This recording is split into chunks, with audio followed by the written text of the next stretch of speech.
So 2 big celebrations yesterday, if I understand it right. Abby, how was your birthday yesterday? It was good. I mean, it was kind of unexpectedly lovely because I had very low expectations. Because I was like, I've had 2 really good birthdays the last couple of years. Last year, Shmila Shmeen called in. The year before, I did like a girls' trip to Charleston. So I was like, 2-8, we're going to keep it low key. I'm going to get a cake from Publix. I'm going to bring it in and we'll just have a little sweet treat at the end of the show. And so I'm sitting here and then all of a sudden there's flowers outside from my parents. That y'all brought a cake and then sang to me. It was like the sweetest thing ever. So it was a very nice, chill, low-key birthday, which is good because I will be very unlow-key this weekend celebrating my birthday in Nashville. Okay, this is one of the first ways that you can tell that you are getting older is that rather than celebrate hard on your birthday, you're looking to the weekend saying, hey, I need to charge my batteries now on a Tuesday in order to prepare for Saturday. Well, it's hard to go hard on a Tuesday. Tuesday and Wednesday are objectively the worst days to have a birthday because Monday you can kind of just carry over the weekend's festivities into Monday. But then Tuesday and Wednesday are kind of like these roadblocks. Thursday has the Friday energy, and then of course the weekend is the weekend. So see, this is a 28-year-old's way of thinking. At 21, you weren't thinking like that. You were like, go hard, go hard, go hard. I know I have a frontal lobe that wasn't there before, so I've clearly fully cooked. Well, happy birthday. Thank you. I appreciate it. And anniversary yesterday for you? It was Bart and I's 8th wedding anniversary yesterday. We did nothing. Did you at least wish each other a happy anniversary at some point? We did. High five each other, headbutt, something? So I was telling these guys yesterday that he and I both just completely forgot to wish each other a happy anniversary yesterday morning when I came into work. And it was so funny because I even forgot my yoga mat when I got to the car, so I had to go run back to the house. He handed me the yoga mat, and we still didn't wish each other a happy. I remember to get my yoga mat, but I still didn't remember to wish my husband a happy anniversary. But we texted happy anniversary, and then I know, it's so sweet. You guys are bending over backwards for each other. But in true soulmate form, we got each other the exact same gift that we have for the past couple years, which is crazy. Nothing? Exactly. You guys really are on the same page. Yeah. Look, different relationships, things work differently for different relationships. Some people would be so offended by that. How our love is the number one priority. Everybody wants what we have. Of course we're going to celebrate it. Doesn't work for you guys. Well, so for the wedding day, I think it's because we were together so long prior to getting married. So he proposed after we had been together for 10 years. Our wedding day, we had already been together for 11 years. So I feel like the day we met is actually kind of more of a bigger deal to him and I than our actual wedding day. It doesn't really make a lot of sense, but makes sense to y'all. It makes sense to us. It was sweet though because last night, because I'm in charge of bedtime with Jimmy. My husband gets him up because I'm here, so I have the bedtime routine, and we're sitting there. And Jimmy gave Bart, I almost called him Dada. Jimmy gave Bart a kiss goodnight, and then he walked out. And then Jimmy goes, but Mama, I want Dad to give you a kiss. Aww. So he remembered it was your anniversary. No, so then Bart came back in, and so we gave each other a kiss, and we said happy anniversary. And I told Jimmy, Jimmy, today is the day that Mama and Dad got married.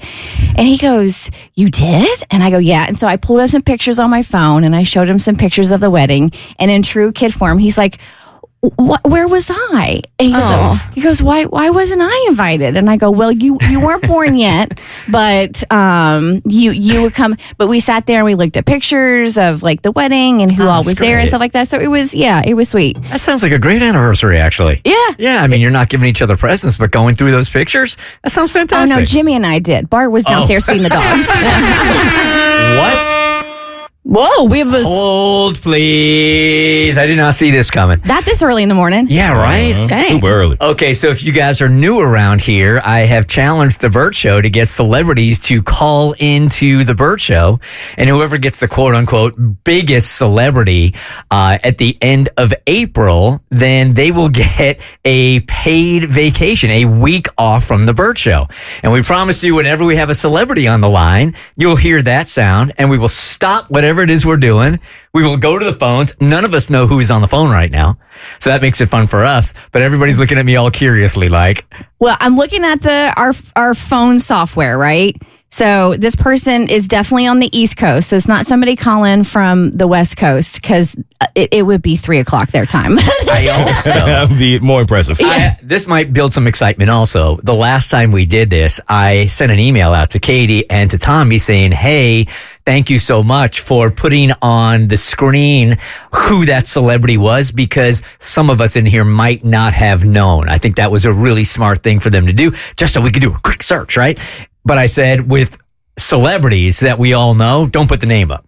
Don't put the name up at all. So There's no name. there's no name. No Whoa. name. There's no name. I'm not reacting this time. I'm keeping my reactions to That's myself. probably for the best. That is not good radio. All right, so let's see who our celebrity is. Good morning, Bert Show. Who is this?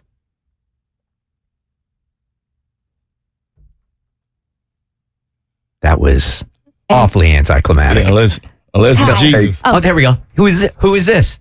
This is Clark's, but you have Russell Wilson on the line.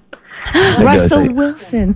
Who is it? Oh, Russell Wilson. Russell Wilson is on the Super line. Bowl champion Russell Wilson. Whoa, how did Oh my Cassie get God. Russell Wilson? Who pulled this one off? That's crazy. This is insane. That's using your head, man. What? I know it's me. Where's Russell? Let's talk to Russell. Man, what's up, guys? How you What's guys up, doing? Russ? Good morning. Baby, what's happening, man? It's good to be on the line with y'all this morning. Well, thank you so much for calling. Mo, you want to tell the obvious connection that we got here, or you have here? I guess this one will be not much of a secret. My dad is the head of security for Russell Wilson and Sierra, and so I might have tried to pull a string or two to get Russ to call in this morning. Russ, I feel like we've been family for some time, but I never officially got to kick it with you, so let me just say it's nice to officially meet you.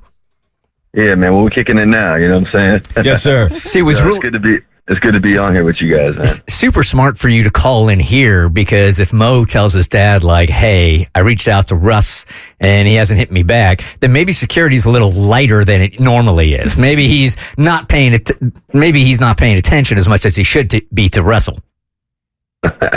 No, man. No. It's obviously his dad is amazing man, amazing friend.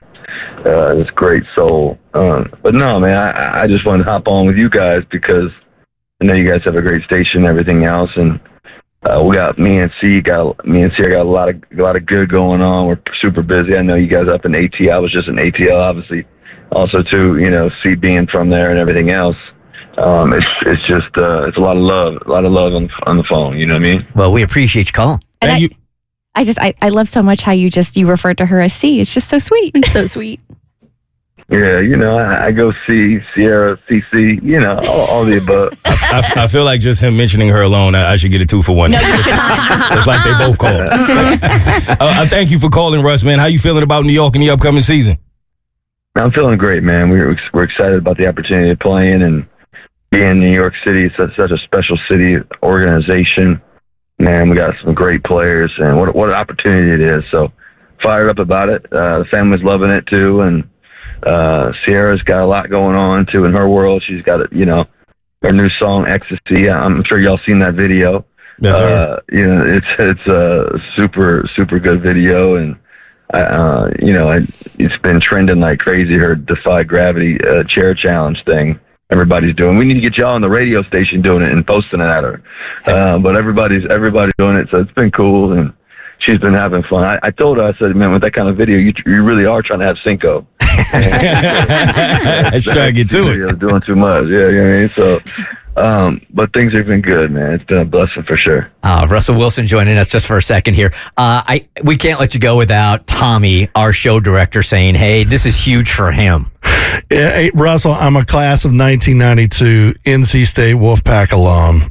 I just want to thank you for the way you've repped the Wolfpack over the years. I know you left, went to Wisconsin for a year, but you still come back. You did the commencement speech a few years ago, and I just want to thank you for repping the Wolfpack. Of course, man. No, NC State means the world to me, man. It's a special place. I was able to graduate early there in 3 years and everything else, and just play a lot of football, a lot of baseball, a lot of friends, a lot of people that I'm forever grateful for. As you mentioned, did the commencement speech there. It's just that was one of the coolest memories of my life so far, is doing it there. So, man, so much good, so many people, and it's forever home for me too. Tommy's being cool right now, but last time I was in his basement, he was pulling out Wheaties boxes, which you wanted, man. It's real over there. My entire basement, Russ, is 1,650 square feet of nothing but NC State. Man, you got a big old basement, man. I'll have to get Mo to send the video. I've got a video of it, and I'll send it to you through his dad. Yeah, I love it. Okay, well, sounds great. Hey, we want to give you the opportunity also to promote any kind of charity that you are working with recently that you'd like to promote as well, just as a thank you for calling in. Yeah, well, we have our charity, our Why Not You Foundation. Started because my dad used to always say, "Why not you? Why not you?" Me and Sierra, and co-founders of it. It's been fun to launch and be a part of, and we've helped so many kids along the way. We actually just recently we were me and Sarah on the board of the V Foundation, and obviously you guys know who Jamie Valvano was and all the things he was able to do and make a difference in. But we just had a really cool event in Sonoma, which is basically Napa, California, wine country, and did a really cool event there. Raising money and all that with our Why Not You Foundation in partnership with the V Foundation. We do a lot of cool things. Got a lot of amazing things. We have our school in Seattle, Why Not You Academy. It's so cool just seeing kids graduate and go to college at graduation the other day, and it's an exciting time. And then we have our Why Not You Academies. We launched our first one actually in Pittsburgh, and kids are loving that there. We want to launch others. We got to do another Why Not You Academy in Atlanta. C wants to do one day, hopefully. And there's a lot of things that we're inspiring people, these Why Not You centers and everything else. So, man, God has been good. He's been faithful, and just try to continue to just honor who he is and what he's done. And so, yeah, if you guys ever want to make a difference, Why Not You Foundation, we're doing a really good job of that. And, check us out. Yeah, and if you're in Atlanta doing an event and you need any kind of help at all, please reach out to us. We'd love to help you out. Yeah, it sounds amazing, man, for sure. Russell Wilson, thank you for calling in. Appreciate it. Appreciate your time, Russ. Thank you for doing this, man. Guys, I'm pulling up the practice here in about 1 minute, so I'll talk to you guys soon, and looking forward to it, Mo. I'll holler at you guys, man, and thanks for having me on the call. Super grateful. Yes, sir. Good luck this season. Take care now. Okay, all right, bye-bye. Thank you. All right, that is the quarterback of the New York Giants I now. can't believe Mikey got Russell Wilson on. There you go. Crazy. Taking my credit. Here we go. It was so funny how we were supposed to remain anonymous, but as soon as we heard the name, we're like, we know who's behind Yeah, I that. was going to be able to hide that one. If your dad couldn't pull that for you, I'd have to worry about your relationship a little bit. It wasn't easy. I'm just glad we got through the whole interview without Abby assuming it was Eli Manning. I love your work. Should a restaurant ever call you and say, hey, you didn't leave a tip? Initially, you're going to say, absolutely not, but let's hear it out. This is the email. Hey, I recently had a birthday dinner at a nice restaurant that I frequent on a monthly basis. There were 14 of us. My friend that set up the dinner received a call after we left the restaurant that night asking about our dinner and if everything was okay. She said everything was great. And then the owner said she was asking because the tip amount was sufficient. I think that means insufficient. Mm-hmm. Wasn't sufficient. Wasn't sufficient. With a group of 14, what I think happened was that they assumed that the gratuity was included, so a few of the girls didn't leave anything. My friend that organized it wasn't one of them, nor did she know what other people at the other end of the table tipped. Who was in the wrong here? I think it was tacky of the owner to call and probably lost future business because of it. The policy up until a week before we came was that there was an automatic tip on parties 8 or more. How can they tactfully tell people that that is no longer the policy? Abby. Well, I never worked in the restaurant industry, so I really don't feel like I'm the right person to give advice to somebody who runs a restaurant, but this feels like just bad business. I feel like if you're going to change your policy that's public knowledge on your website or whatever, where it says you're going to have like an automatic tip of 8 or more, and then the next week it changes, I feel like that's something that your waiter's got to say, hey, don't forget to tip me. Girls got to eat. Yeah, Kristen doesn't like to talk about it a lot because she doesn't like to brag, but she did do plenty of years at TGI Fridays. Let's go. I started as a hostess. I graduated to back of house where I was an expediter and then moved on to being a server. And this was back in the TGI Friday days where you had your red and white striped shirt, your suspenders, and your 15 pieces of flair. And that was actually a thing.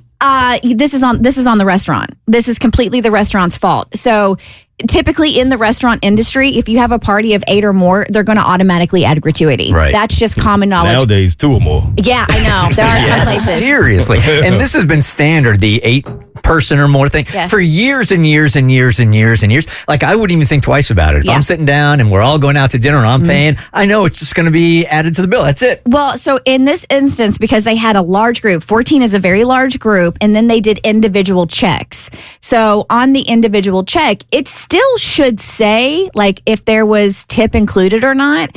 But if you had been drinking and you're not looking, servers have come up to the table and said, I don't ever recall anybody saying gratuity has been added, but I have had servers say for like larger parties, gratuity has not been added because they were hoping to get more than the standard 18% or even 20%. So in this instance, if you did not add gratuity to this large group, it is up to the restaurant to make sure the party has been informed.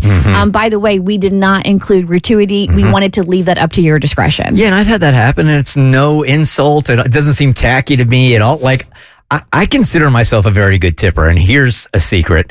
If you're a Bert Show listener and you are in the service industry and I'm sitting at your table, if you tell me you're a Bert Show listener, you're getting a bigger tip. Same. Because I don't want you going and telling people I'm cheap.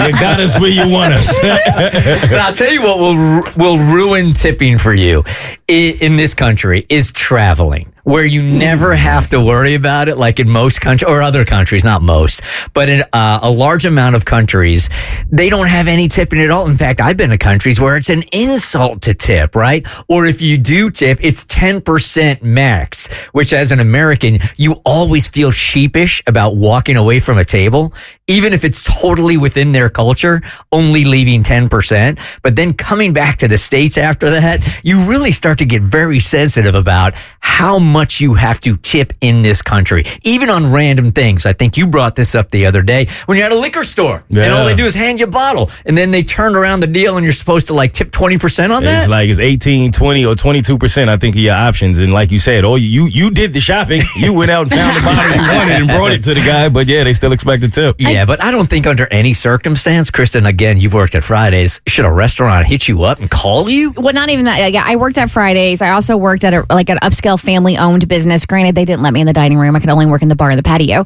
But the fact the owner called, I feel like this is very obvious here that they assumed tip was included because it was a large party, and if people didn't leave a tip, that's why.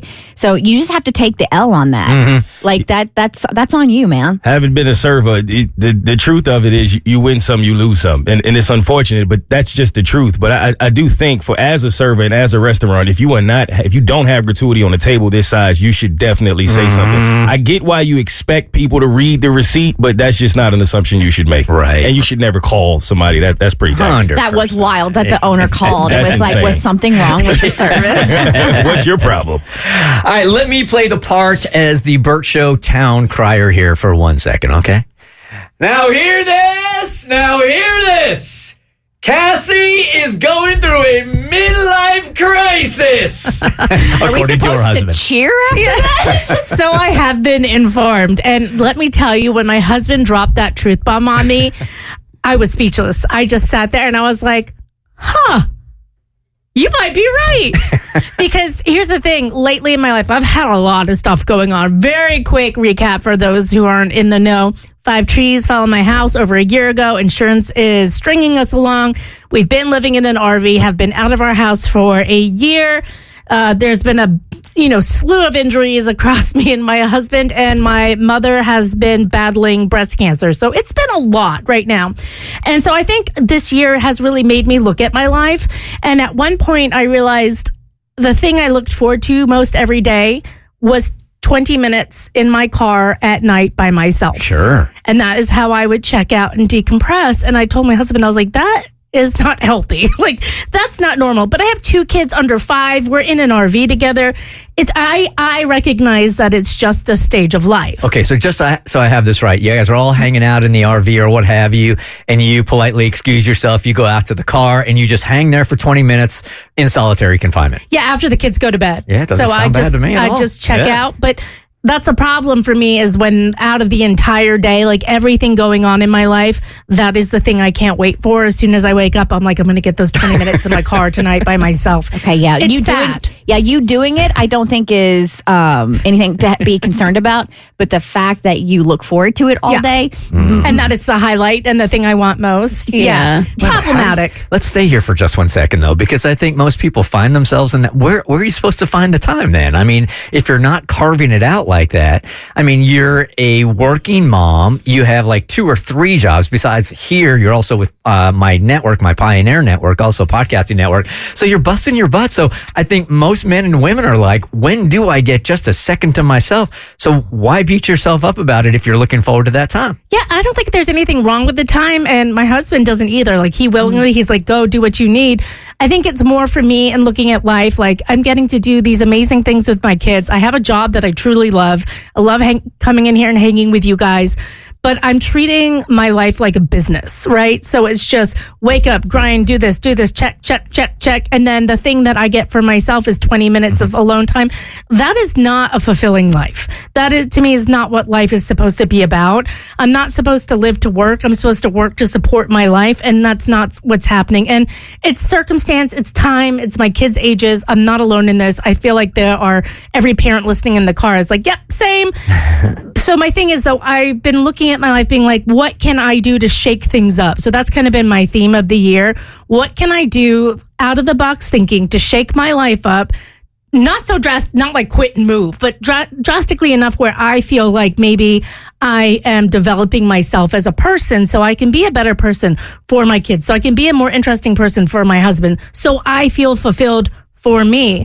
And so part of that was, doing a lot of self-reflection and thinking. So I started getting tattoos. I got 2 within the course of a month. I started being chill about a lot more recreational stuff that I'm doing. And that's all I'm going to say about that. But like, I'm talking to my husband about this. He's like, yeah, it's kind of like a midlife crisis. And I'm like, I'm not having a midlife crisis. And I was like, maybe I am. I'm getting tatted up. I'm hanging out in my car by myself. I'm meeting the Mary Jane, which I never used to do. All this stuff. If you get a motorcycle, then you know for certain that you're going through a midlife crisis. Or a Corvette, maybe a Porsche. Funny you mentioned the motorcycle. No. Well, my dad has one.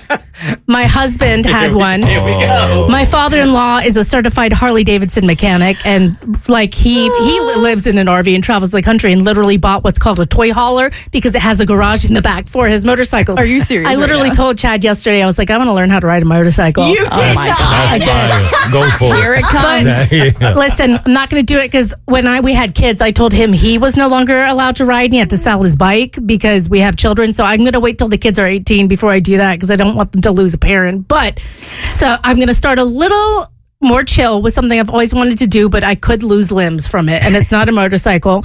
I want to learn how to build stuff with like saws. I don't even know the names of the saws. Those saws. Yep. I want to build cabinets. I want to restore furniture. Totally. It's a midlife crisis too. I've already bought planter boxes for a garden I'm going to build. Like, I'm ready to start building, but other than Home Depot, I literally don't know how to do any of this. And I feel like watching a YouTube version is like Bert saying he could watch a YouTube video of someone doing a C-section and got it. No problem. Yeah, exactly. So how do I do this? How do I do this? So I hate the word crisis here, although, and this is from a guy that's a little bit ahead of you on this whole thing. First of all, my dad used to tell me that I was going through middle age crisis at 19 because I've always had this kind of attitude like, oh my God, it's coming to an end so fast, right?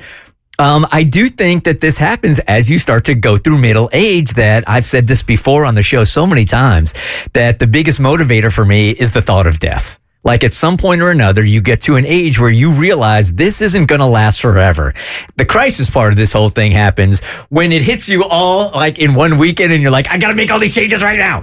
But the truth of the matter is, we are going to pass. And as you're looking at your time here on earth, you start to think, okay, with the amount of time that I have left here, what do I really want to do that I haven't been able to do? And I think it's a natural process in life. The crisis is trying to do it all at one time, right? And making all these drastic changes now rather than over the course of months and years. Yeah, Chad's like, it's not a bad thing. It's great that you're looking at your life. And I think the thing is, I'm always like, one day I'm going to do that. One day I definitely will. And when you're in your 20s, like, you feel like you have all the time. And even in your 30s, you're like, you have all the time. And, you know, when he said you're having a middle age, I'm like, I'm not middle aged. And I was like, oh my God, I'm 39. Am I middle aged? Like, kind of, yes.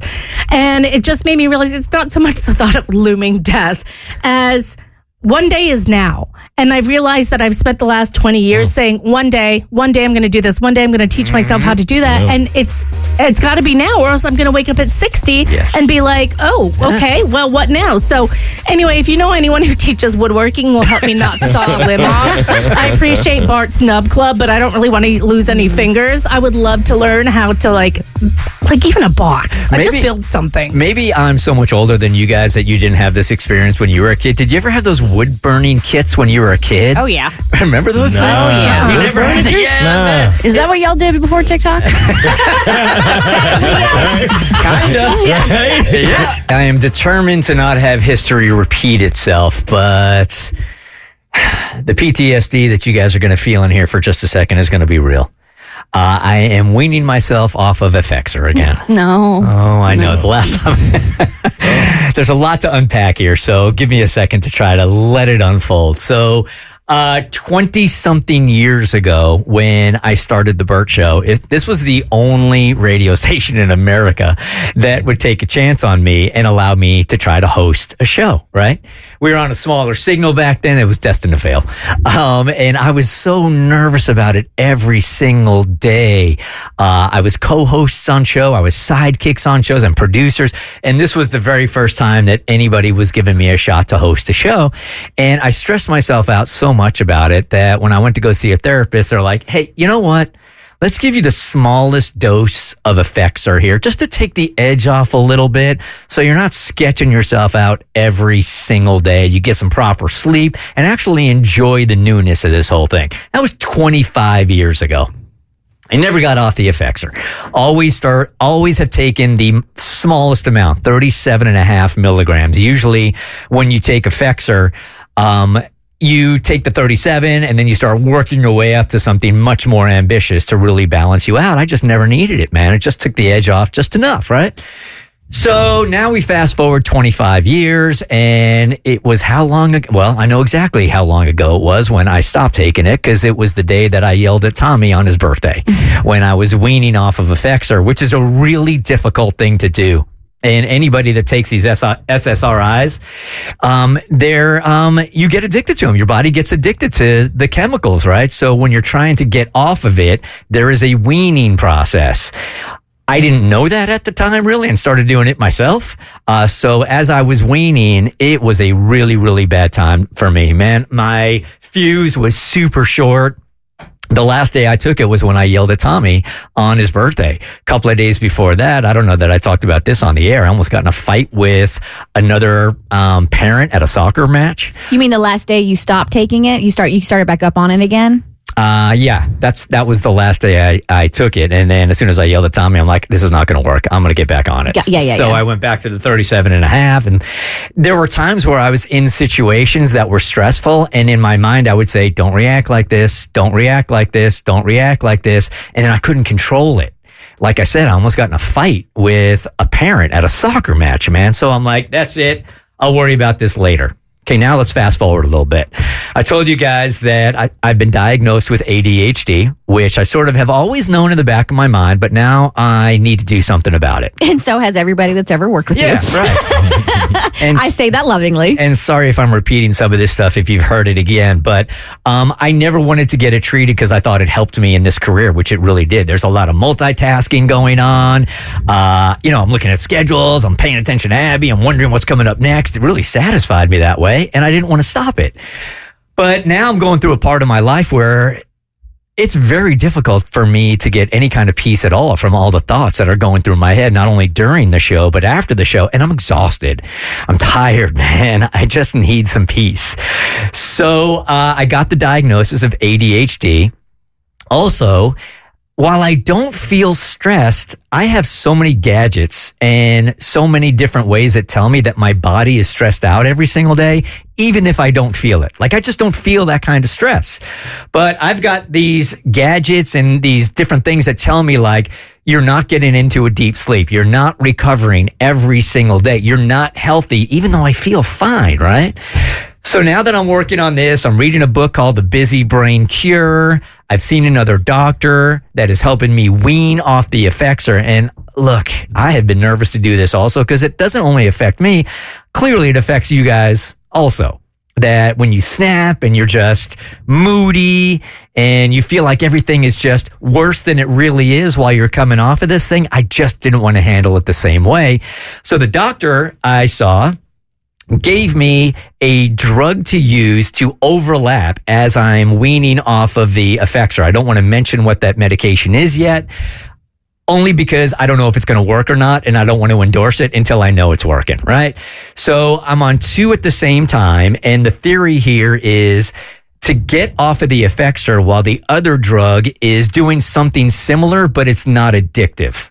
So at some point or another, I'll be able to get off the Effexor. I haven't taken the Effexor now in about a week. Mm-hmm. That tracks? Yep. Was that the look that I got? Yeah. And so yesterday when I wasn't in, and this is why it's multi-layered, yesterday when I wasn't in, I woke up in the middle of the night with what I would consider my very first migraine ever. I got up in the morning and just felt that angst and that anger, and I was tired, and I'm like, you know what?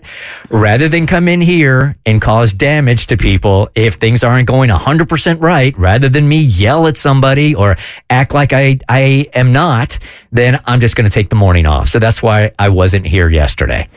So I already feel like, by the way, the doctor has said because I've been on this amount of Effexor for so long, it's not doing anything for me anymore. So the chemicals are still in there, but it doesn't have the same effect on my mind and mood as it did 25 years ago. So we're not sure if I'm moving on to something else, but during this weaning process, I'm off Effexor now, and I've substituted it with something that is not addictive, so I will easily be able to come off of that also. And then we start working on the ADHD also to relax my body for longevity. Look at you. All right. I am super proud of you for seeking a medical professional's help in making sure you do this the right way, not just for yourself, but for everybody around you, because that's a very thoughtful and selfless way to go about it. I am just at a point where I think this is the underliner for me. And Cassie mentioned it a while ago also, is this that you get to a certain age and you realize, like, this is not going to last forever. And my mind hasn't been at rest my entire life. And I'm so jealous of people that can find peace somehow, some way in the middle of the day when my mind is racing all the time, and I'm not willing to live the rest of my days out with this rat race that is going on in my head all the time. And I don't want to take it out on you guys. And I felt so bad about the Tommy Day that I'm just like, I am not going to risk that. I'm not going to risk coming in here and dropping my mental bomb, my stress on you guys also. So I took the mental health day. I think that's what it's designed for. Yeah, absolutely. It is. So now that you are off something, does that mean we should be looking? We should be looking for something to be on, right?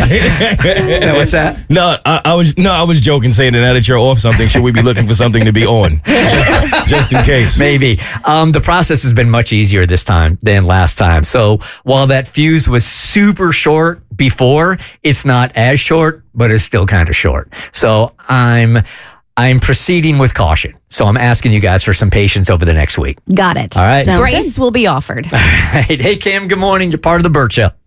Good morning, Bert. I feel so bad because I feel your pain. I've been on Effexor before. It was great when it worked, but when you come off of that, it is like the worst medicine to ever come off of. Yeah. I had to come off of it when I was pregnant, and it was just a nightmare. And I don't think my doctor at the time properly told me how difficult it was to get off of. I just was naive 25 years ago. And not nearly, they don't tell you. Yeah, not nearly as in tune with my body or what medications can do to you 25 years ago. So I just assumed that once I was done being like, I'll just be off of it. And it is a very, very difficult drug to come off of, as you know, Kim. So hard. So Feel your pain. All right, thank you. I appreciate your call. Thank you. Thank you. All right, thank you for your grace. You're welcome. I'm going to need it. Okay. If your history teacher did her job, you'd probably realize that history is just a lot of salacious gossip. And now with my segment called Ye Olde Gossip, I'm going to teach you all about how a 19th century judge's obsession with a famous actress shaped history in Southwest Texas. Hear ye, hear ye! Come forth, all Instagram baddies and crypto bros, for the most salacious gossip in the whole village. Abby's done the work to bring you Ye Olde Gossip. You've probably never heard of a guy named Judge Roy Bean, because calling him a judge is sort of like calling Katy Perry an astronaut. However, what this man lacked for in qualifications, he made up for in vibes, because Judge Roy Bean made Judge Judy look like a shrinking violet. So today we're in 19th century Langtree, Texas. And like all men who think too highly of themselves, Judge Roy Bean had a nickname for himself. He gave himself the title, the Law West of the Pecos, which sounds super cool until you realize the only thing he was qualified to judge were his own shady decisions. Now, don't get it twisted. This guy wasn't appointed as judge by some law official. He literally woke up one day and was like, yeah, I think I'll be judge. And then the entire town of Langtree, Texas did the equivalent of thumbs upping an iMessage and just went along with it. So if Judge Roy Bean is the king of the law in Langtree, Texas, his castle is his saloon. He named it the Jersey Lily after a British actress that he was so obsessed with, but he had never met before. It's as if I opened up a club called the Harry Styles and then walked around telling people I named it after my boyfriend. And let me tell you, Langtree, Texas, hottest club is the Jersey Lily. This place has everything. A bar, a courtroom, a portrait of Lily Langtree hanging up like some kind of deity, and a real-life pet bear walking around inviting patrons. This is all factual. There was an actual bear? Yes, just walking around. He had a pet bear. And if you thought the combination Dunkin' Donuts Baskin Robbins was revolutionary, this place would have blown your mind. Because imagine rolling up to jury duty and getting to order a round of shots to get you through a sentencing, because this place was also a courtroom. And truthfully, in Langtree, Texas, this courtroom would have been the hottest ticket in town, because not only was it a saloon, but Judge Roy got to be the judge at the Jersey Lily, and he would get pretty creative with the law. One time, he fined a corpse $40 for carrying a concealed weapon, which basically means he turned a murder trial into a 19th century Venmo request. Neat. And Roy was also a fan of very unusual punishments. Like, sure, he could throw a guy into jail for stealing a horse, but wouldn't it be way more sick if he bought the whole courtroom a round of beers instead? And if Roy Bean isn't following, Wait a minute. So the punishment for the horse thief was that he had to buy everybody a round of beers? Yeah, isn't that better than prison? Everyone just got to take a shot of Fireball. That's fire. Everybody wins. He learns his lesson. Y'all get a little tipsy. I'm not mad at it. So if Roy Bean's not following, the actual American law, what is this man's moral compass? Well, many historians believe Roy's judicial rulings were heavily influenced by the idea of this British actress named Lily Langtree, who, by the way, has no association to the name of Langtree, Texas. That's just a fun coincidence. So he would literally sentence people in a certain way if he felt as if it would bring honor to her. He'd be like, Jedediah, I'm sentencing you for the murder of Cletus, or sentencing you for the murder of Cletus is weighing heavy on my heart. I'm gonna let you go. Miss Langtree wouldn't want blood on my hands. And the court was essentially being run by his imaginary girlfriend. And of course, Roy is also writing letters to this woman in this time, because you couldn't have a DM. You couldn't slide into the DMs and be like, hey, Lily Langtree. So he'd sit down at his saloon, probably with a shot of Fireball, and he'd write her a letter and be like, my dearest Lily Langtree, Today, I sentenced a man to pose as a scarecrow for 3 days in your honor after he was convicted of robbing several banks. I hope this act of mercy does you proud. And then he'd send it off, and he'd probably be like, yeah, she's going to think that's the hottest thing she's ever read. And obviously, this is really embarrassing for him because Homegirl never wrote back because, she's famous. She never loved him, but you know who did? The citizens of Langtree, Texas. They were devastated when this man died. You would have thought it was like being in Memphis when Elvis died. He was treated like a war hero. The entire town went into mourning. And the kicker is, a year after he died, famous actress Lily Langtree finally moseyed her way into town, and she probably strolled into the Jersey Lily, took one look at the shrine of her on the wall and thought, glad I never answered those letters. That's frightening. And got on the first ship back to the UK. So, if you ever feel a sense of imposter syndrome, just think back to Judge Roy Bean's legacy. He sentenced people to death while playing poker. He owned a pet bear that bit people and devoted his entire life to a woman who didn't even know he existed. And they still gave him a statue. Loser. What a loser. What a total loser. With the original parasocial relationship.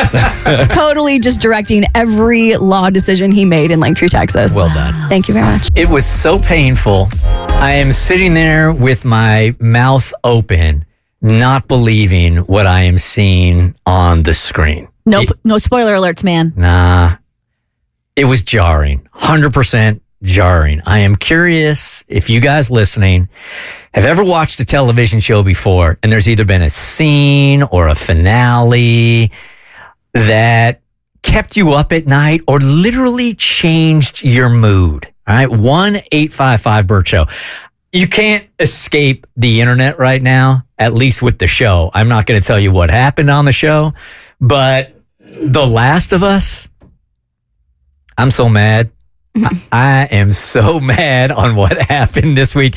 Now, to be fair, this show is based on a video game.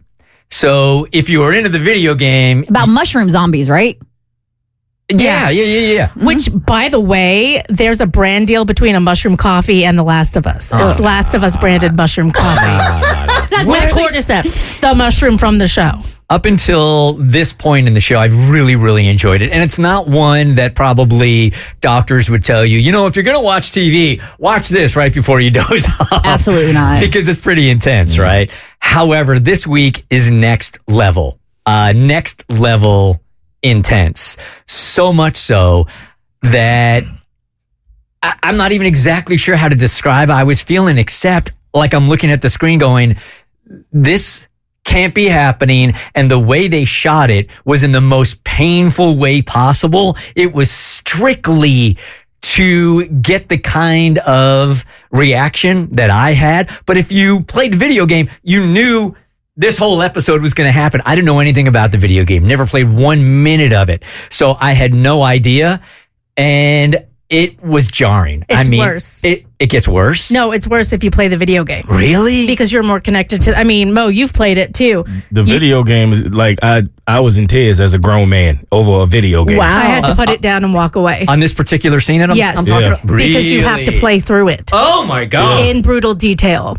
So I haven't even seen the show this season yet. I'm waiting to get more episodes, but I have an idea. So you of what already y'all know because what's of the video game. Yeah. So I've seen the first. I watched the first episode. I haven't had a chance to see the episode that dropped this week on Sunday. And I read the BuzzFeed article.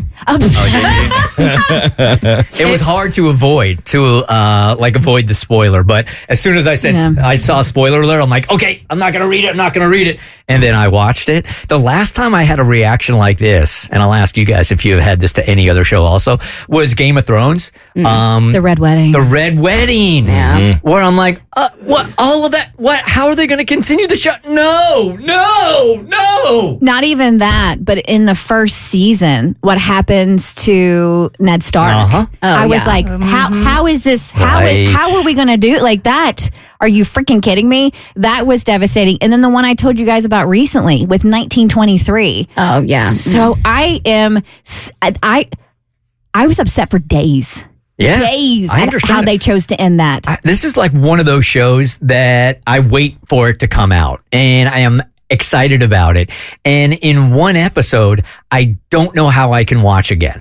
That's how bad it was. Like, I just can't imagine the show going on like this. That's how I felt The Walking Dead. Remember that when they introduced Negan with the bat, Lucille? Yes. And I mean, this is old now, so I'm going to go ahead and say it. He took out Glenn with the bat in such a brutal way. Glenn was one of the OG characters. Mm-hmm. It was so violent and disturbing. I stopped watching, and I've never gone back to that show. It's funny you say that because that was my exact example, and I watched The Walking Dead like faithfully at that time because I was still catching up, and I was watching it every day, and I've not seen any Walking Dead after that scene to this day. I don't know what happens after. Wow. That. It was. I was like, yeah, nah, I'm all set. Is that right? Yeah. And those aren't even continued. The not Black Mirror.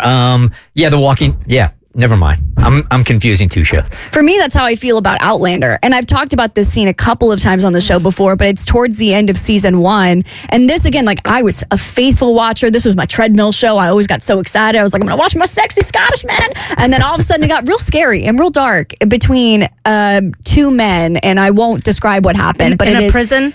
In a prison. And it is the most jarring thing. Everybody I talked to about Outlander have specifically said this scene has made it difficult to continue the show. I mean, they really put you through the ringer. That's why Outlander. It's why I stopped watching. Yeah, and to be fair, it never really gets that graphic until later seasons, but it is.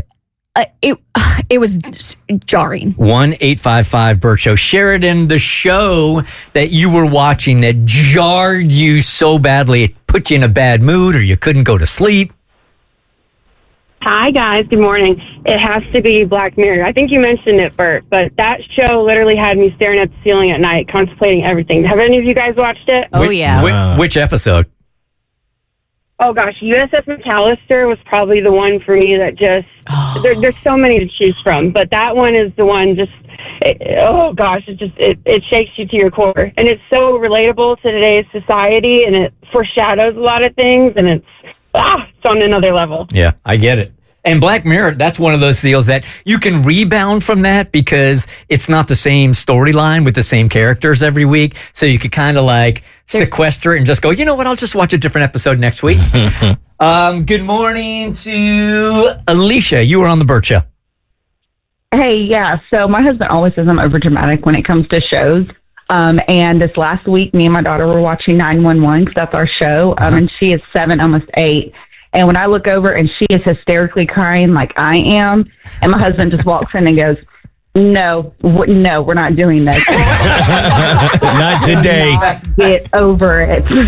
Yeah, there are just some shows that leave you like that. Like, I think I have to break up with the show. I'm going to give it one more episode to see if it can remain hot for me. But I think it's over. Have you played the entire game, the second game, Mo? Yes. I think there is one more scene, maybe 2 more scenes in my mind. There was one that was really hard to play in the video game that I thought I was going to not be able to finish the game because I couldn't do it. I can't do it. Yeah, man. I can't do another one of those. Now you see why they call it the best video game of all time. I guess I get it. Mm-hmm. There are some men who may have too much pride to say this, but I do not.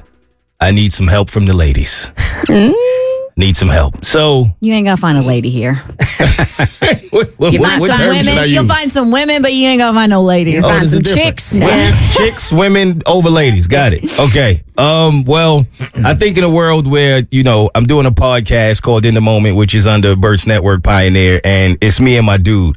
And I know we have a lot of women who listen to the podcast. And I'm always in my head about not wanting to become the podcast that is just all men, all men's opinions all the time.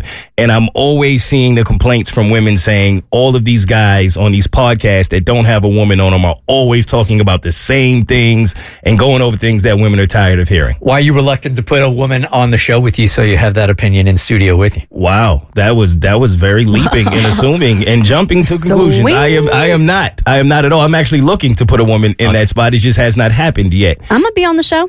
Yeah, yes, we're working on that. Just got to figure out a date. Yep, we're figuring it out right now. But in the meantime, in between time, I would like to get the opinions from women about what y'all would prefer to hear men talk about when it comes to just anything in life. It could be dating.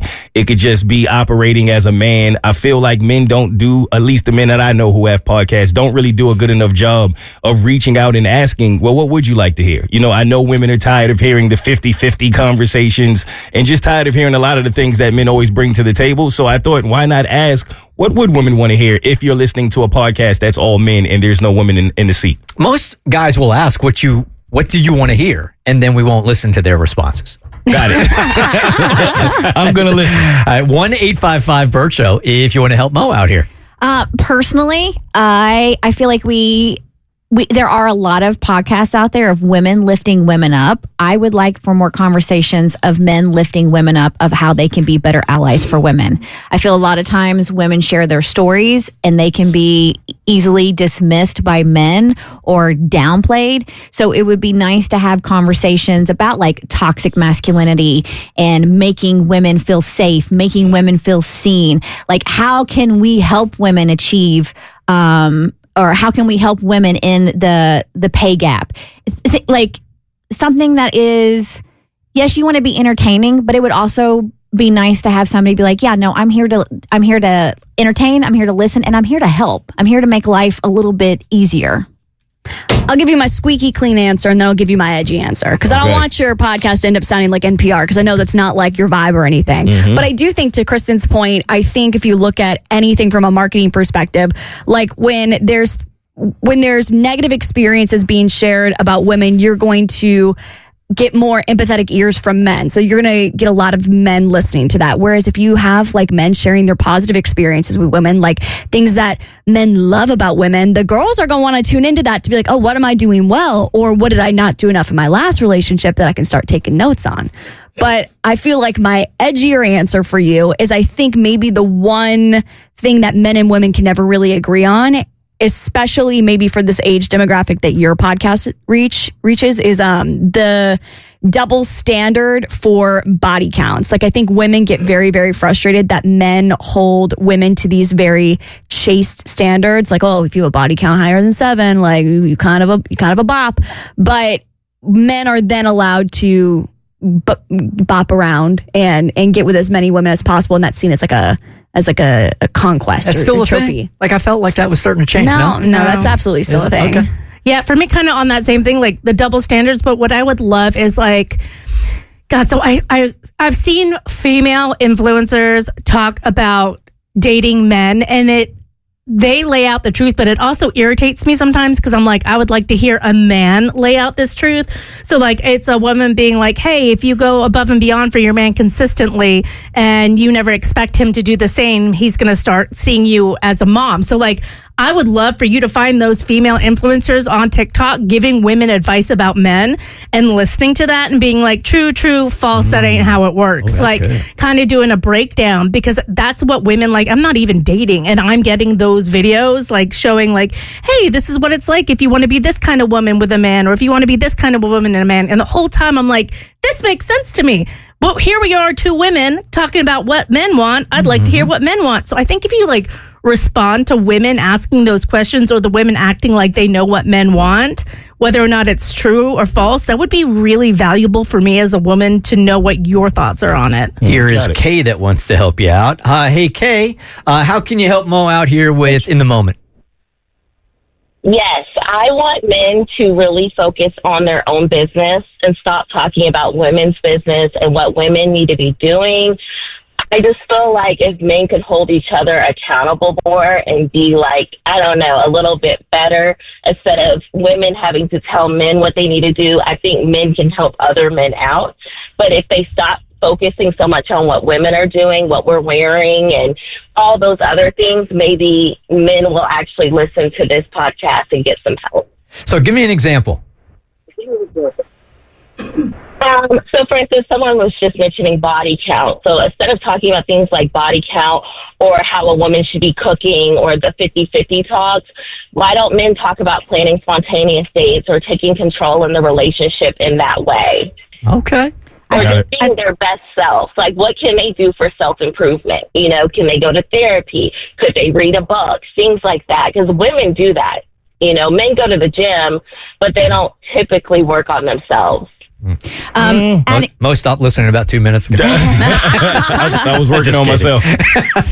Just adding on to what Kay is saying, there's a couple of accounts I follow on Instagram that I find highly amusing, and they are calling men out for their bad behavior. And I know sometimes you can have girl code, sometimes you can have bro code. I think it would be refreshing for men to call out other men for like their like transgressions, for their bad behavior. And it's like, no, that's not how you need to move in life.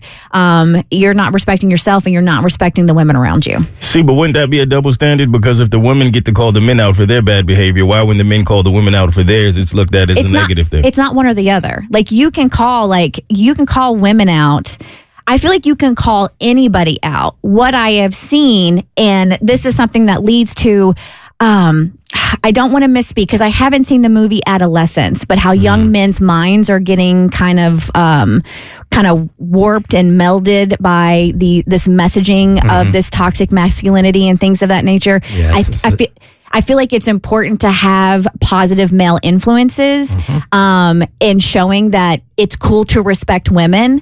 And if you see a dude that says something or speaks out of pocket or is being disrespectful to women, call him out on it, man. And I feel like it has more weight and more power if a man does it than if a woman does it. Because if a woman does it, then you're just complaining again. I personally don't have any problem with a podcast like yours calling women out for the BS that we do in relationships. I think maybe just as long as it's balanced. Because then I think if it's like all negative about women, then people get the impression like, oh, then this is just like a woman hating podcast. I think it's an interesting comment the last caller made also. And I think you and I might live in bubbles as well. Because you tend to hang out with people that are like you. And I know that you are always working on yourself. You are always thinking. I feel the same way about myself. So I've naturally sort of surrounded myself with men that do that as well. And I think you do too. Absolutely. So that's why when she said that, I could see on your face, like, I don't know, that's true. Yeah. But I don't know if most men work on themselves or not, because the men I'm around do. And that's why I'm asking, right? Because a lot of the time and I could answer some of these questions, but I'm listening. I just want to listen now to get a better understanding of what women hear when we do say certain things. Because I do think a lot of the time it really is just communication. You may not be saying it right. The delivery could be off, or there's not enough balance, as Abby mentioned. So even though I may not always agree, I still want to listen to the perspective so that I can feel like we're not isolating women who listen to the podcast. Hey, Kim, good morning. You have some advice for Mo on his podcast in the moment? I do. I'd love to hear him talk about parenting, co-parenting, gender roles, non-gender roles, just everything from a male's perspective, but be open-minded, please. So would you listen to a podcast like that for a man's perspective on things, or are you listening for a man's perspective on women, or if the men are absorbing what the women are trying to say? I'm not listening for the absorbance. I want to hear what the men think about it and to validate their thought process, if that makes any sense. Yeah, I got it. Makes sense to me. Mm-hmm. And here's the last one. Good morning, Amanda. You're on the Bert Show. What do women want to hear in a podcast like Mo's that are two dudes at this point? What I would love to hear is more support when it comes to men, and like what Kim was talking about, just when it comes to family values, because I feel like there's a lot of support for women when it comes to that. I just don't feel like there is enough of that for young men, especially in men now. Okay, got it. Thank you. Thank you for your input. That help out? That did. It helped out a lot. Thank you. I appreciate y'all. When's the next time you're recording? Monday. All right, it's called In the Moment. You can find it on any podcasting platform. I'm trying to rack my brain right now, thinking back to all the Bert Show interviews, to think if there's anybody that's been in here, a celebrity or anybody that's been in here that's been so bad or has done something so bad that we would never invite them back again, because that's what Mo's going through right now with his podcast. Is there anybody you guys can think of?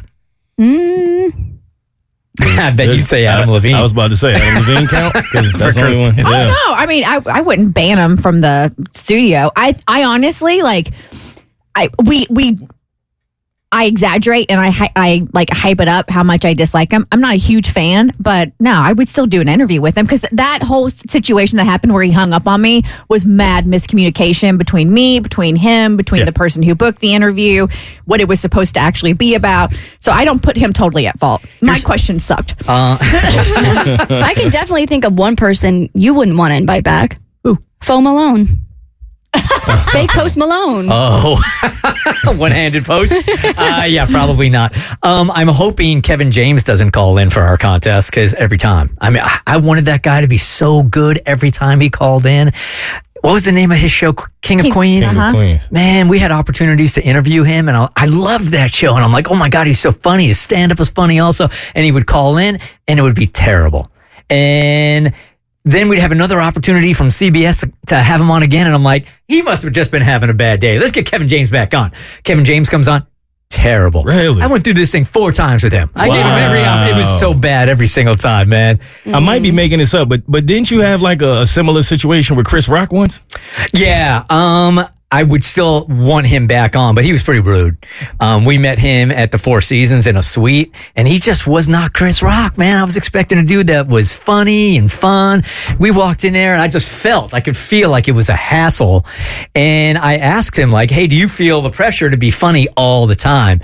And he said to me, I'll turn on funny when I need to. Like, I'm going to be on Oprah tomorrow, which was basically saying, like, your radio show, so I don't really need to turn it on right now, but I will for somebody important. That was rude. Yeah, that's a bit rude. Yeah, but I'd still have him back on. Okay. So what's going on with the podcast with the guests that you will not have back in? So, yeah, it wasn't necessarily something she did during the interview. It was something she did before the interview. So, this week, we were fortunate enough on my podcast In the Moment, which is under Bert's Network Pioneer, to have 2 celebrity guest on, and the first one is a guy named Marquand Smith, who is one of the lead roles in the hit series Godfather of Harlem, and he just spoke what it was like to work with Forrest Whitaker and how him and Forrest came to putting the show together and how it almost didn't happen, and it was a great interview with him. And then the next day we had on a woman whose name is Nate, and online she goes by Mother Nature. And so I talked about this yesterday, where this woman has gotten a lot of notoriety online and a lot of a following because she chooses to live out of her car. It's not a situation where she has to. She's working, but she just feels like she finds this freedom that she's always searched for since she was younger by living out of her car. I know it's a superficial question, but what kind of car are we talking about? It's not superficial. We asked this yesterday. Yeah. Like a standard car, like a standard 4-door car. It's not a big car at all. I believe it's either a Honda or Toyota, but it's like it's not even a van. She doesn't want to do an RV. She feels like it's a little easier to not be seen wherever she wants to go in a smaller car. So it's not one that has a lot of leg room where you're like, that's not even a sacrifice. You got so much room. Not at all. Okay. Like it is an absolutely small car. I don't know how she does it, but I thought it was interesting, and I was like, I have a lot of questions for her because, like, how do you choose to live out your car? But she's done it for 5 years, and she finds a way to eat. She showers in the gyms. She even has like a portable stove where she can cook out of the trunk. She baked us some cookies from out the trunk, brought them in there, and asked us to eat them on camera. I saw that clip. Yeah, it's a little uncomfortable. Your guy was having a good time. he turned into the Cookie Monster. He didn't care. So she doesn't have a job either? No, she has 2 jobs. She has 2 jobs, he said. She has 2 jobs. She has a fiance. I mean, outside of living in her car, she lives a pretty normal life. And it was funny because she said when she met her fiance, initially she lived in a home. So we all thought like, oh, okay, so eventually y'all will move in a home together. And she was like, nah, she sold her home. Now we both live out of cars. Oh, so he doesn't still have his place? She. Uh-huh. No, so the fiance. Oh, so her fiance is a female. Right. So she still lives in her home. No, the fiance ended up moving out of her home so that they can both experience car life together. That's good sex. That must be so good. For me to go, okay, wherever you go, I'm going also. Yeah, she said I turned out. That's exactly what she said. She said I know what I'm doing. I said I don't doubt it. So I had a lot of questions, as you can imagine, and there was one part in the interview where I get extremely uncomfortable, and I don't think I've ever been this uncomfortable in an interview or on camera.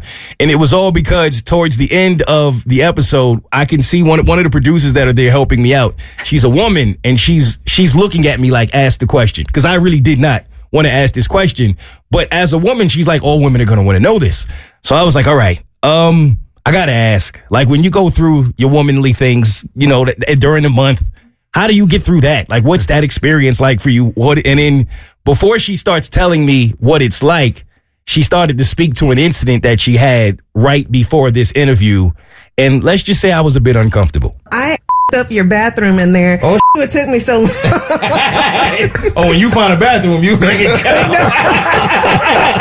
On my period. Yeah. And I'm trying this new thing called a disc. Now, the problem with the disc is you have to stick your finger in there and pull it out. But when you pull it out, it is like a bloody mess. It is explosion everywhere. I was wiping up blood everywhere. Okay. All right. I'm actually in a rush to get to the bathroom and figure out what. I cleaned it up. I just don't want to get arrested. That is really like the only womanly issue that I have. But, still, I can do my makeup. I can do my hair. I could do all that. I still go, get my toes done, all that stuff. So, yeah, aside from that, there's really no issue. There's other women who feel like they need more. And I just don't. I just want to have a simple life and do the things I want to do. And that's wander. Now, just so I'm clear, your podcast studio is in your apartment. Correct. So the restroom is not a public restroom. The one she's talking about is your restroom? No, I have two restrooms. The one that she used is the public restroom. Okay. But either way, I didn't want to know that either one of them was left a bloody mess because of her situation. That was, I rather would have not asked that question of not knowing that information. I've never used one of those, so I don't really know how that, I have. Oh, no. Oh, no. Yeah. Is this for bonus content? It can be. Better than right here? Yeah, probably. Okay. Yeah. Should I move? Just don't take a black light to the bathroom. Right? Do men care too little or do women care too much? In general or in a specific situation? In a specific situation. And that situation I'm talking about is when it's surrounding engagements and weddings and details. Guys tend to just not care. Bare minimum information is best information. Whereas women want all the nitty gritty and want all the juicy details. Guys, honestly, could care less. And I'm bringing this to the table because how my husband just found out he is going to be the best man in his best friend's wedding. As a woman, it's infuriating. Knowing what I did to ask my bridesmaids and what Markham did to ask Bart to be his best man. So I just want to remind you guys, and the timing of this is just perfection because we literally just played this clip for you a couple of days ago. I told my wife, I'm like, hey, my buddy Jordan got engaged. And she goes, oh my gosh, tell me everything. I just did. I told you everything that I learned from that conversation. And she's like, no, how did they get engaged? How did he propose? I didn't ask.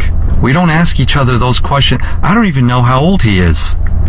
There are so many other questions that I would ask him before that. And she goes, why don't guys ask each other more questions? I'm like, we do. I asked him, I was like, hey, are you sure? Now, as far as that conversation, I learned what I needed to learn. Number one, he's engaged. Number two, the date of the bachelor party. But as far as the proposal, hey, Jordan, what was the mood and the setting like when you proposed? I'm on a need-to-know basis. And if Jordan's not going to volunteer that information to me, which he didn't, thank God, I don't need to know. So that was from at Josh_ugly ASF on X, formerly known as Twitter. God forbid a woman keep up traditional storytelling. Paint me a picture. So what happened was my husband, I come home and Jimmy is sitting there in his little chair eating dinner. He goes, let me know when you have a moment because I got some tea. I was like, whenever does my man have some tea? I'm like, I am parched. Let's do this now. So he shows me a text thread. All right. He goes, just let me know when you have some time to read some text messages. And I'm like, receipts. We got documentation. I'm even more invested now. So he hands me his phone, to which he has sent me the screenshots. And he's in a bro group chat, him and some boys, and they were going back and forth when it was my husband who decided to ask his best friend Markham, who is a part of this group text. My husband text on a different note. Have y'all set a wedding date or are you going the extended engagement route? so proud of my husband for asking because they got engaged last November. Remember, I found out before my husband did because Markham just sent a picture of her holding her hand up with a ring on it. So at this point, do you think that Bart is asking that question because he's thinking Kristen is going to ask me this, so I should ask whoever that was to Markham? Mm-hmm. Or do you think that was something he was generally interested in? No, he don't care. He asked for me. Okay. And we get to that because he says that in a future text. Okay. All right. So Markham responds with the date. Then my husband, because I have trained him well, asked, is it going to be in Kentucky or destination? To which he responded. And then again, so proud. Now, Markham is not divulging anything. Like he's, instead of like coming to his guys and telling them, my husband is literally like pulling this information out of him, right? And so he asked some more questions. And he goes, is this going to be a big shindig or more intimate affair? I'm trying to ask all the things Kristen's going to want to know. That is what he said in the text. I've gotten those before also. Like, what's the dress code? Because I know that Molly is going to ask me because dudes would never ask. Yes. So this is 20 years of training in order to get him to ask these questions. So then Markham makes a side text, right? So now it's just him and my husband, Bart. Again, these are college BFFs going back and forth. So Markham hits him up and said, it's going to be relatively small, tells him where it's going to be. Oh, yeah, forgot to tell you, you're my best man. Forgot to tell you. That's it? That's it. He buried the lead. That's it. And then my husband responds, the fact that you just sent that via text is going to melt Kristen's brain. I'd be honored. That's about as much as I would have done. That tracks. Yeah. Makes sense to me. So, congratulations. Dear God. There's one dating app that went from bad to worse for Abby, which is weird because didn't you do like a detox here on these dating apps? Yeah, I relapsed. Okay. All right, that'll happen. For like an hour. Oh, that's okay. Yeah, I thought once you hit rock bottom, you couldn't get any lower because that's how I felt about the dating app Hinge, which if you're not on it, it's basically like the app to be on. If you're looking for a relationship, whether it's casual or serious, you get on Hinge and you start swiping through all the Atlanta singles trying to find your soulmate or maybe your soulmate for the night. And I've been off the apps for a while because I've realized that the person that I'm looking for, I don't think they're on the apps. I think the person that I am after, I am going to meet in the wild. So I'm like, why am I going to spend all this time, money, and energy on Hinge or Bumble or whatever when I could just delete them, clear up some mental space, and start getting out into the wild as God intended? So, do you want to hear a wild, quick story before you go on to this? Sure. This could bum you out, or it could give you hope. Yeah, can't get any worse. So Amanda was just telling me that she has some friend, maybe it's a friend or a friend of a friend, that years and years and years ago, we're going back 40 years or something like that. They are in New York City and pass each other on the street. He notices her, she notices him. And then about 4 blocks later, they notice each other again in the same New York City street.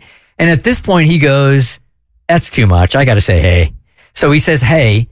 19 days later, they were married. What? Wow. That's beautiful. Isn't that crazy? I'm telling you, when you know, you know. Like, Yeah. I know people get on, specifically women, for having like, high standards or being too picky, but I really do feel like when you just meet that person, you just kind of know. And so if you're in a position where you're like, you meet someone and it's not feeling right, like just trust your gut, because turns out, it doesn't take 2 years. Sometimes it just takes 19 days. And they've been together 40 years? Yeah.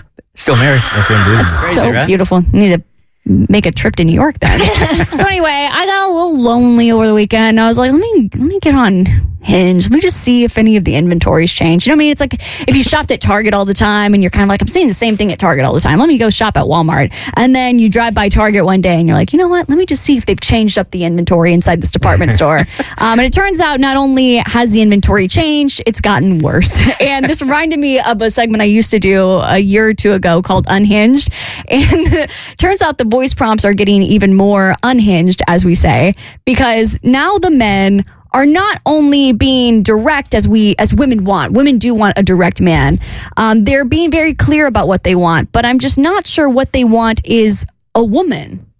A Red Bull, a nice cold coconut or Juneberry. Actually, it ain't even got to be cold. I'll drink that some warm. He's out on Hinge and looking for a Red Bull. He's out. His little prompt says, "What I'm looking for." And he goes, "I'm looking for a Red Bull. I'll drink it warm. I'll drink it lukewarm." And I'm like, okay, then go to Target. Don't go to Hinge. Is that an analogy for something else, or is he literally talking about a Red Bull? I think he's literally looking for a Red Bull. If it is an analogy, I don't get it. Yeah, at least they have those at Buc-ee's. They do have them at Buc-ee's, I've heard, and 7-Eleven and all the other gas stations. And also, at the very least, the one area of improvement I have seen in these men is that even though they might be looking for a Red Bull or some other kind of beverage, at least they're self-aware about what they're bringing to the table. A 10. I'm not even close to a 10. My body can't even handle milk. I'm like a solid 2. To a very few, I'm maybe a 3 or a 4. My That's body honesty. can't even handle milk. Right?